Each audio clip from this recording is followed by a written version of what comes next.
strongly recommend that we try and move this forward with the memorandum of understanding being adopted because in terms of reference, because they've done a lot of the work already. So you're making a formal motion? Andrew, well, at this stage? I'm just putting it out there that I'm throwing my support that way. Okay. Yeah, the discussion's just started. Councilor Morris? Couple of questions. On your comment about the increased budget of 18.5, is that assuming you're going to continue weekly garbage pickup in November and December? That's assuming, yes, the garbage collection remains as is, and that we increase the yard waste or yard waste food scraps combined collection as we promised was the start date. So the idea being, I'm saying it's conservative, that maybe we don't see any garbage volume reductions. I mean, we will, just, I'm saying we don't know how much, so let's just assume that service is there, and if we need to meet the other service level, the June food scraps change, then, well, let's look at what the cost might be. If we do see some savings, I think we should just call that gravy for now, and really focus on what's the change, and let's evaluate, you know, how can we really change service levels to meet this reality. But I guess from a dollars and cents of a budget perspective, and we're already way too high, you're looking at an increased budget of 18.5, which is roughly half a percentage point. Yes. So if we were wanting to keep the budget down, then that we could suggest that it go to bi-weekly to see what happens in November and December. Well, that's always a possibility. I mean, it's, I'm just thinking the number of people that maybe put out a half can. yeah, Just yeah. because it's the week and they would just put out a full can once every 2 weeks. Time will tell. That's the thing. We don't know. It's so speculative that I think it would be probably well, a little bit tricky on the budget side if we were to assume that it won't be an expense, and then if it does become an expense because of something unforeseen or in reality, that we could be in a tough position. So I think it's good to assume that we'll just be recognizing that we honestly don't know how things are going to change. So let's just assume that we need to do something more to meet that new change in pickup collection, and as I've said, evaluate, and that's going to be a key thing, is looking how the change in collection system is, what the reality is at the curb, and how we might respond to that to be efficient. So it's really going to be a matter of how. So how easy is it between now and the end of March to actually keep a tally of how many of the cans are only half full every week? I'll have to talk to the contractor. I mean, it's something they do keep an eye on it. I don't think we're going to get some, we will get maybe some numerical information, but I think most of the information will be some qualitative responses from Bowen Waste on what type of things are happening and changes are happening. And my other question had to do with the terms of reference. The concept is good, and I'm quite happy to approve them in principle, but they need some work. Like, for example, we usually put in some information on decision-making, decision by consensus, and also the composition. It just says it will consist of up to 8 members. It doesn't say appointed by council. There's just a few, and it's not clear the mandate that they're advising council on develop a solid waste bylaw. I guess it's a given that it would come to council for discussion. Develop and implement a solid waste management plan. Does that come to council for review? So there's some formatting and some clarification issues, but the general concept of what they're going to be working towards is good. So I could support the terms of reference in principle, and therefore proceeding to advertise to get committee members. But I couldn't approve them in the statement. Is there a possibility that we, in concert with the seeking members, that we make the changes and bring the terms back with the changes and have potential members on hand and deal with that all at once in the next meeting? Is that something we can do to? Well, we've got to advertise, and there's a standard timeline, so I think the two things we need to do today would be to approve the terms of reference in principle and direct staff to advertise for members. And come back with the, Does anybody know what the timeline is, or for putting that notice out to potential members? next Friday's paper. 2 weeks after that. Anybody else need a copy of this? So it's 2 weeks after publication in the newspaper? We'll work out the, Do we do two? Or one, just one? as Well, it's those? normally good to advertise in 2 editions of the paper. So there's your timeline. Well, I have another question. There's no reference in here, as I see it, that, I thought the whole idea was that we were gonna cut, the costs were actually gonna go down for waste collection, specifically because we don't have to take it off the island as often to the transfer station. Am I missing something in here? Well, I think eventually that would be a safe thing to assume. I think because it's transitional, maybe that will work out. I mean, it's something I think we need to really test. I mean, it's something we're forced into by Metro Vancouver. We need to take food scraps out of the waste stream. I understand. It's something we all know that.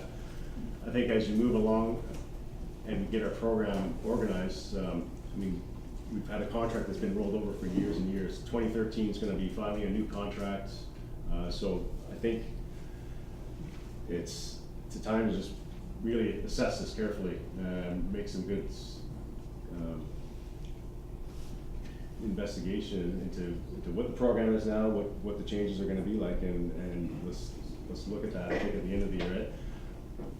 To assume that immediately that everything's gonna work out, so that we're gonna see the reductions and, you know, just like this is maybe a little unrealistic. And there could be some issues with the transition. Because it's a transitional year, there just may be some unforeseen things that might impact the budget. So I'm saying for the 2012 year, let's just be cautious about this. Let's not assume that's, you know, too much, but I think in the long term, yes, I think we're gonna see some reductions in the service, or to fund the service, and I think you'll see some fewer trips going off island in the long run. My concern is the 2012 year being fairly volatile in terms of changes and things happening. It's my opinion, I don't think we should assume that that's gonna be meaning an immediate reduction in costs. And then there was one other thing that sort of impacts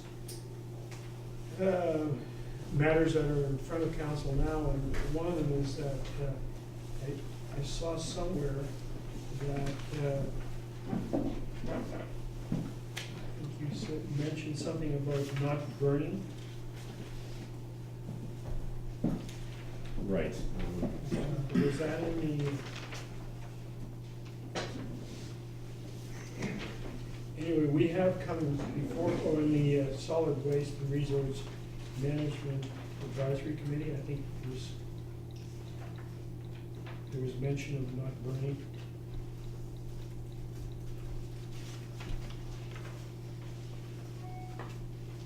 What I'm wondering is,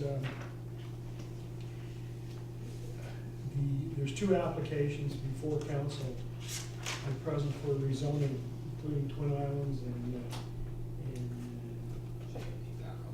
J&E Backall. And that involves dealing with solid waste management, both of them want to do that. It seems to me that there is a way of lessening our costs, speaking from the municipalities, the coin, that we can, our cost basis should come down if there is competing bids on handling solid waste. And also with the less trips off the island, it seems to me that's another cost saving for our regular garbage pickup. And I don't see that in your. Sorry. Instead, I see an increase in the cost. And I just wonder, is this, Well, I think the idea is that in the short term, in the last part of 2012, when we're trying out this new service, that there might be a short-term blip in costs as we react to that and we take on something new and do something differently. And, you know, there's all those unknown things that come along with it. And I think it's good to be conservative.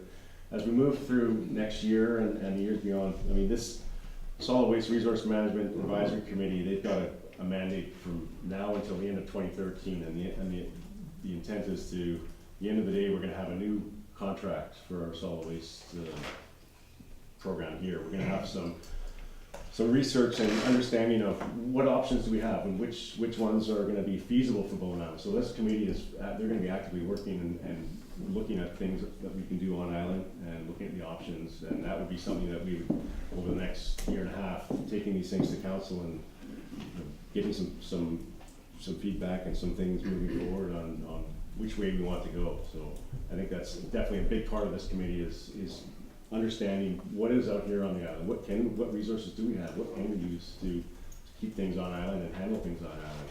And even aside from that, we're even looking at the garbage that actually will end up still going to the landfill, but looking at ways where we can decrease the volume of that. So let's decrease the volume on island and then take those smaller number of trips off island rather than taking the relatively bulky well, that's the point I was containers of making. garbage off. Yeah, so we're looking at all those as options and starting to bring all those things. Zero Waste Bowen's done a lot of work in a number of different areas, and part of it is looking at all these different aspects, and we're going to be coming that back with. I mean, this is I'd say the first of a number of significant changes that are going to happen with our solid waste program, and as I say, I'm cautionary about there might be an immediate increase in costs associated with just us responding to changes in service level, but in no way do I think it's a long-term thing. I think it's more just being cautionary with as we kind of wade into this uncertainty that there's always some money that's tied to that.